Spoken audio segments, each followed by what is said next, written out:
Good morning and welcome to this webinar on the strategic edge of dry ice in seafood logistics. My name is Matt Chard. I'm commercially responsible for Europe, Middle East and Africa. And today we have a nice agenda. We'll firstly start with quickly who are ColdJet, what is dry ice and how it's made, the infrastructure requirements for producing dry ice, and then we'll dive right into the application itself. We have a case study to discuss with you and also some information about the equipment. But the key thing for me is that you take away the clear value proposition from this webinar, and we can continue to have some discussions over the next weeks and months. If you have any questions during the presentation, please type them into the chat function. I will pick them up as we go through the presentation so we have a little more interaction. But before I begin, I'd like to thank some of our customers and partners who've invited so many other potential customers to this webinar and also supported ColdJet with some of the fantastic material that you will see today.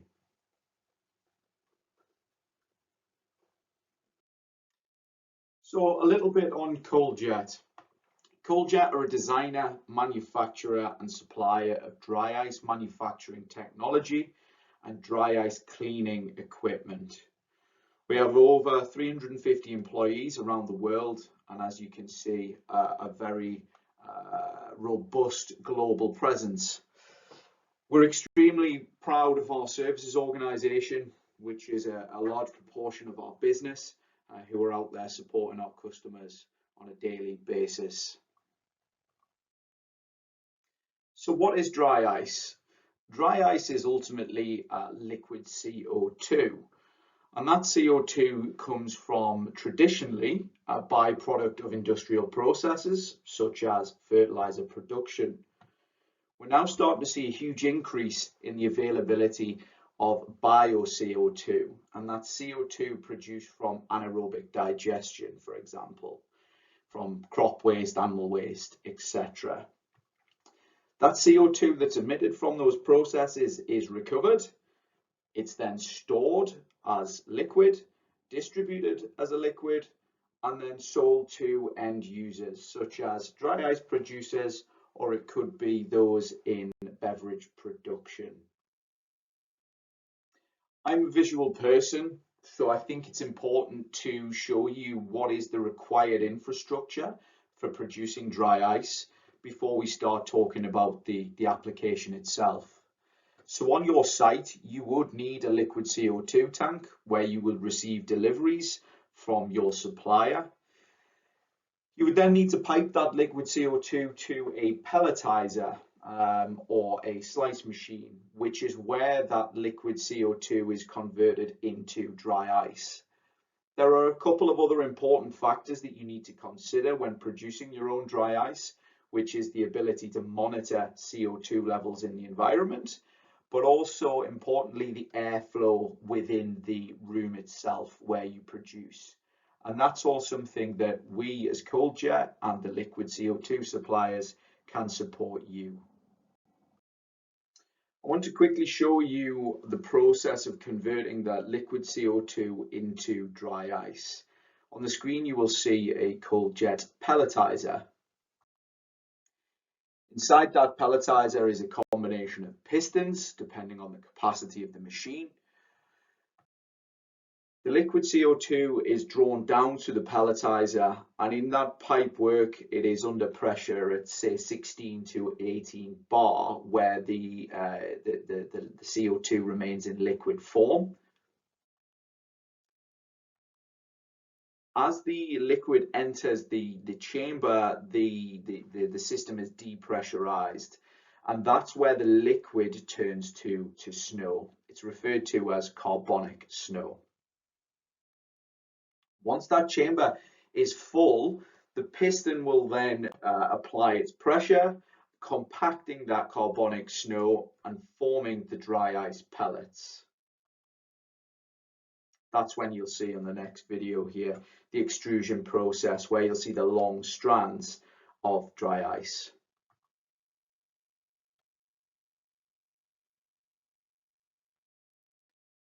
Some of the key features of dry ice. It sits at minus 78.5 degrees Celsius. So it has around 2 times the refrigeration capacity of the standard water ice that you may be using today. During its energy transfer, it sublimates, so it changes from a solid to a gas. So very important to remember that dry ice is not leaving behind liquid.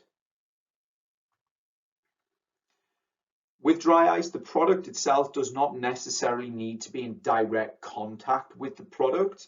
The gaseous phase during that sublimation actually transfers and carries a lot of the cold energy with it. Dry ice is safe around food, FDA, USDA approved. And it's made, or it can be made, from the recycled CO2, and that is then for preventing any fresh virgin emissions from the likes of mechanical cooling. Where is dry ice used? We're going to focus today on food transport, but it's used in the processing of poultry, etc., mincing, grinding. It's used a lot in life science, and especially during COVID for the vaccine transportation. It's used, and it's a lot of our customers could be dry ice resellers, so suppliers of dry ice to clubs, pubs, dry ice cleaning applications, those that we refer to as end users. What trends are we seeing in the industry? Obviously a huge focus now on the whole supply chain and transportation costs of our products. We've also seen a shift in consumer spendings or consumer habits, which is they are prepared to pay more for products that are more environmentally sustainable. Obviously, the cost of fuels is really driving up the cost of distributing our products now, which is a heavy burden for those operating in this industry.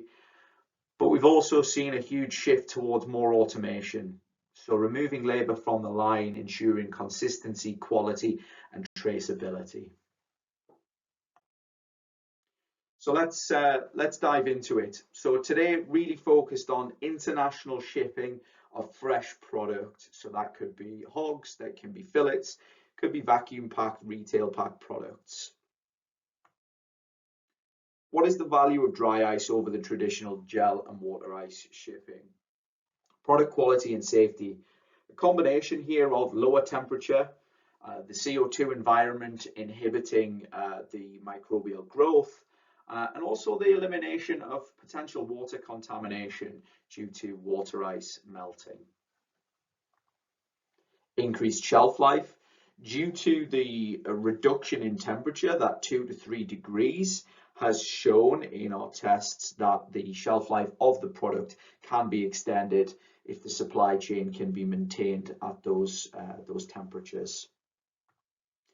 Reduction in transport costs. This is the real key one today, and it is the biggest part, or one of the biggest parts of the value proposition. So we'll go into a lot more detail around it. But please remember when we're going through here that the dry ice is changing from a solid to a gas. Reduce carbon footprint. A lot of people laugh at me when I say, yeah, dry ice can reduce your carbon footprint. And they say, well, how? You're adding, more carbon into my process. But by adding a little bit in this case, and we'll go through it in more detail, we are saving almost 10 times more in transportation emissions. And the elimination of biopollution. So we've seen it in Norway. We're going to start to see it in the rest of Europe.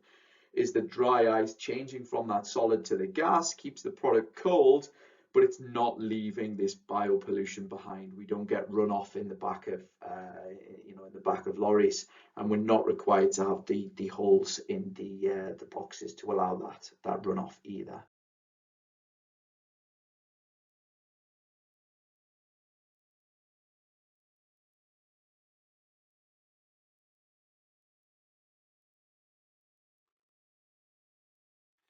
So dry ice and its product format compatibility. So dry ice can work with all types of meat products, beef, poultry, fish, etc. It could be HOGs, it can be fillets, It can be staked products or pre-portioned products. It can be vac packed, retail ready products. Dry ice has a compatibility with all of them. We work a lot with EPS boxes, and we're also using dry ice in corrugated boxes as well.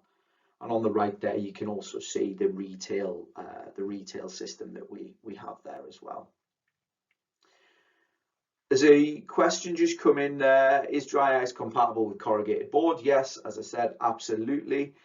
The amount of dry ice that's required for shipping in corrugated board is calculated in accordance to its insulating properties, but also its shipping lane and any use of pallet covers, etc.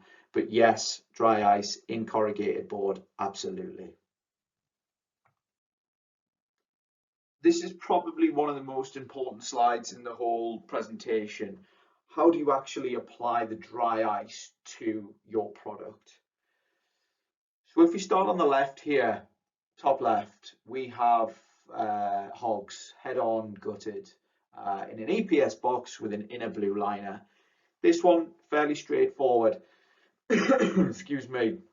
With the inner blue liner, that covers the fish, and the dry ice is applied directly on the top. Now that applies also for fillets as well. Fillets with inner blue liners, the fillets are covered, and the dry ice is applied again straight on top. This prevents any decoloration of the gills and protects the fish. So this is a fairly standard application now within Europe, especially with the customer demands in the likes of Asia, to have those inner blue liners. If we go to the top right, those are on the call who are shipping products without those blue inner liners. Don't worry, you can still gain 90% of the benefits of dry ice. But what we do here is we use water ice or wet ice in combination with the dry ice. So the wet ice is applied to the top of the fish. So instead of your traditional 4 kilos, we reduce that down to, example, 1 kilo. And then we apply between 700 grams and 1 kilo of dry ice on top of that. And that combination protects the eyes, it protects the gills, keeps the product nice and wet, as your customers are expecting. But we're dramatically reducing the weight in that box, which, as I said in the value proposition, benefits your transportation costs. Lower down, you can see some of the other different combinations where we place dry ice, or broken slices, you could say, on top of corrugated liners. This could be for retail or vacuum packed products. Again, you can see the use on the EPS box in the bottom middle, where they've used a corrugated liner and a dry ice slice placed on top of that liner. Just looking at a couple of questions there. Can we reduce the size of our absorbent pad? Yes, you can. We've seen that it's possible to reduce it by 50%, 60% due to the reduction, or in some cases with the likes of fillets or those products with inner blue liners, they can be removed completely. It really comes down to your customer and your technical requirements. Also another, I think this one came in before I finished the slide, but we don't use a blue liner for our HOGs. Can we still use dry ice? Yes, as I mentioned, top right, a combination of water ice and dry ice will give you pretty much all of the same benefits and still keep a happy customer. Where has all my cooling media gone? So just some of the key facts, just to help you understand how dry ice actually works and how it reduces your transport. So dry ice sublimates and it transfers its energy into the product. So it goes from the solid to the gas, and in that process it transfers. That process of transferring the energy or the cooling media takes around 4 to 6 hours, depending on the fish temperature and the type of box.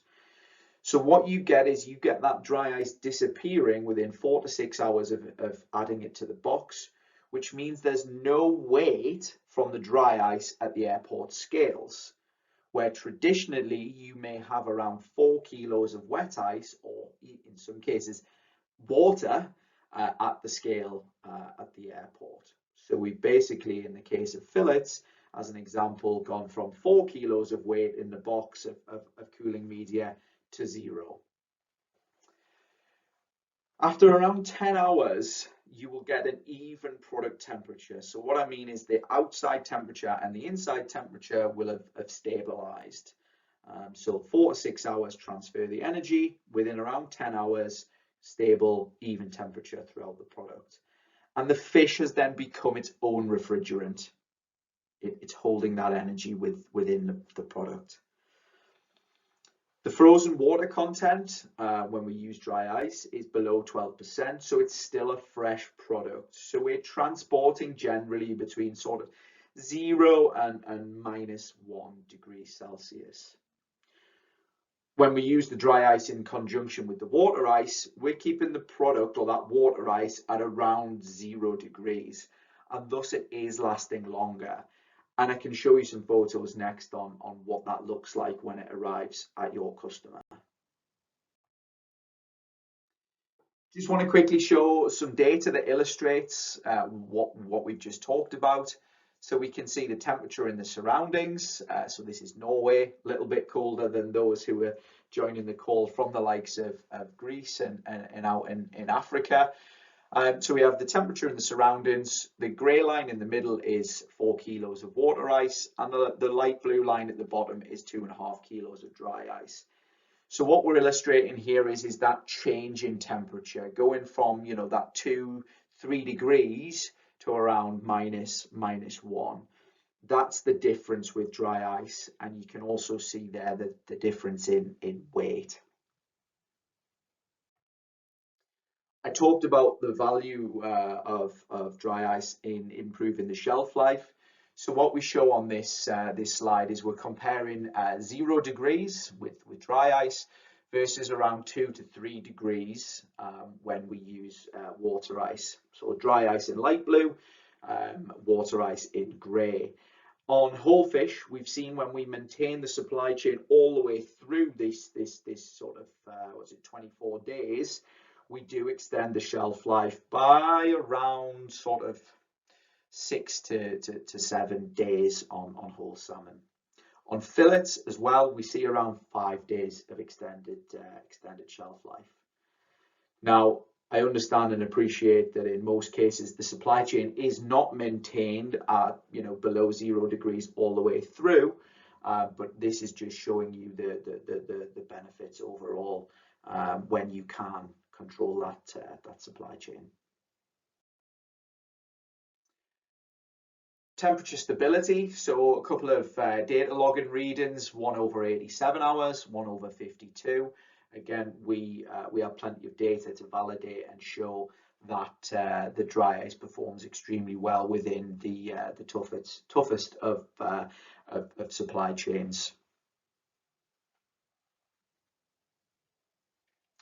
Just a question that's come in there.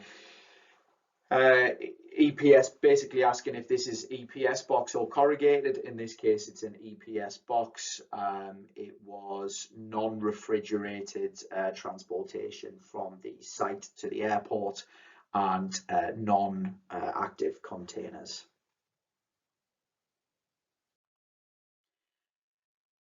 Hopefully this is what you've all been waiting for, is to see, right, Matt, you know, money where your mouth is. Show me the goods. And here we have if we go back a few slides, it was the top right corner. It was the wet ice in combination with dry ice. So this was around, well, this was between a 57 and an 87 hour shipment, and you can still see there that the water ice is still intact, and that was used in combination with the dry ice. So customer in this case very, very happy with the product. And you can see there no discoloration of the gills. We also have the fillets. Now this was used purely with dry ice, 1 kilogram of dry ice on top of the 20 kilograms of fresh fillets. We can see there again, getting out to, this was again Asia, we were at minus 0.4 degrees there. So we've maintained a really robust temperature right the way through, and customers very happy with that. So the case studies, the real numbers. So this is a real case. This is based on the numbers you can see in the top left. 3,500 tons of fillet per year, so 175,000 boxes if we have 20 kilograms in each box. So if we do some maths and we move over to the right hand side, this customer was shipping with water ice, 4 kilograms per box. So that was around 700,000 kilograms of water ice shipped on a plane per year.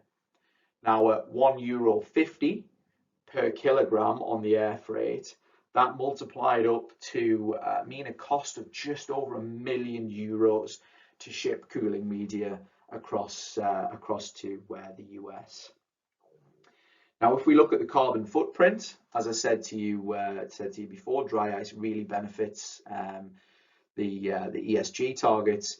Is that there was 7,000 tons of CO2 emissions generated by shipping that 700 tons of wet ice to the US. Now, that's significant, and it's around 10 kilos of fresh CO2 emissions for every 1 kilo of dry ice. So after this webinar, you can go back to your teams and work out your environmental footprint of shipping water ice. Let's look at what we changed and how that customer then benefited. So by moving to dry ice instead of the water ice, they were able to reduce their shipping costs by €960,000. Now we've actually, in this case, subtracted the cost of the dry ice as well to give you a more true and accurate picture in this case. But again, this was fillets. This was just pure dry ice, 1 kilogram added per box.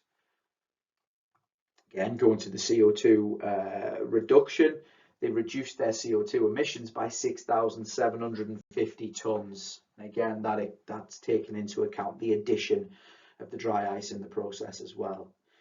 So on this project, it was around a 6 to 12 month payback for this particular case, taking into account infrastructure costs, etc. as well. Now, there's a lot on the call as well that are from Europe who are probably sitting here thinking, well, most of our product is shipped by trucks, for example. Now, what I will say is the impact or the savings are obviously not as great as they are with air freight due to costs and emissions of that transportation method. But what I want to make clear here as well is that even if you're in Europe, you can still gain and benefit from all of those others: the product quality, the shelf life, there are reduced transport costs, carbon footprint, and the bio pollution. You still gain all those benefits when switching. But what you'll start to see is you'll start to see a reduction in weight in your boxes, the ability to stack pallets higher if that allows. And actually overall, what we've seen with customers in Europe is they are reducing their outgoing transport by around 10%. And of course, if you have other targets and visions to move to corrugated boards, then dry ice can absolutely facilitate that as well. Quickly on total cost of ownership, because let's be honest, in most cases, water is pretty cheap. As you can see there, the capital cost to produce water ice is very low. The raw material cost, again, very low. Energy, somewhere in the middle. But again, when we look at this, the supply chain transport costs of moving water ice around, they're obviously fairly significant. But what I'm trying to show here overall is that, yes, the capital cost to invest in dry ice is higher than that of gel pack and water ice. The material cost, the liquid CO2 itself, is a little bit more expensive, but then the energy required to make dry ice, it's actually very, very low. A pelletizer can run at sort of 4 kilowatts as an example, but it's really in that supply chain transport where you're making your biggest savings. So overall, dry ice does benefit you in your total cost of ownership. So this is where you could say my sales pitch in terms of, you know, the machine starts, but I'm going to try and keep it fairly light here. When we look at what machines are suitable for you, there's a lot of things that we look at. Is it fresh? Is it frozen? Where are you shipping to? Are you in corrugated boxes? What's your transport method? Road or air freight? Do you have space restrictions? What's your corporate ESG targets? There are a lot of things that we consider when we are looking to size a system and make recommendations for you. But there is a bit of a journey, and I want to share what that journey could look like for you if you're genuinely interested in exploring this solution. So you have the option at the moment, short term, you could buy dry ice from a dry ice supplier in your local area, and we'd be happy to connect you with those. They will produce the dry ice on their site, they will box it, and they will transport it to you, where you will store it on your site, and you will manually apply that to your boxes during the process. That is you could say the entry level. That is the place we'll start when we do trials. And then we will start to move to producing dry ice on site yourself, which is typically anywhere between 20 and 40% lower in cost to produce than procuring from the open market. We can also then look, when you're producing on site, looking at methods to eliminate that manual handling and improve the automation. So we look to use automatic dosing systems as well. We have also launched recently our new machine, which is implemented and running in Norway. It's called our DS series. It's the direct slice machine. Now it can produce blocks and you could say broken blocks or snow. It's up to 16 boxes a minute. It has the crate detection capability. It can work with the inline scales, and it will then dose the right amount for that box. It's an electrically driven machine. It's all food safe, food approved, can work and stand in the food environment. So this is typically used on your fillet lines and HOGs when the capacity justifies it. Here is that machine installed on some lines in Norway. Obviously, good collaboration with all those in the industry to install these. So this is what it looks like standing on your line. And with that, it brings the webinar to a close. Thank you very much for listening and your participation with the questions. There are some more there that I haven't got round to answering, but I will respond over the next few days. You will receive an email from me, and I'll also attach a copy of the presentation for you to share internally. And I will be offering the opportunity for further one-on-one discussions so that we can explore the opportunity further.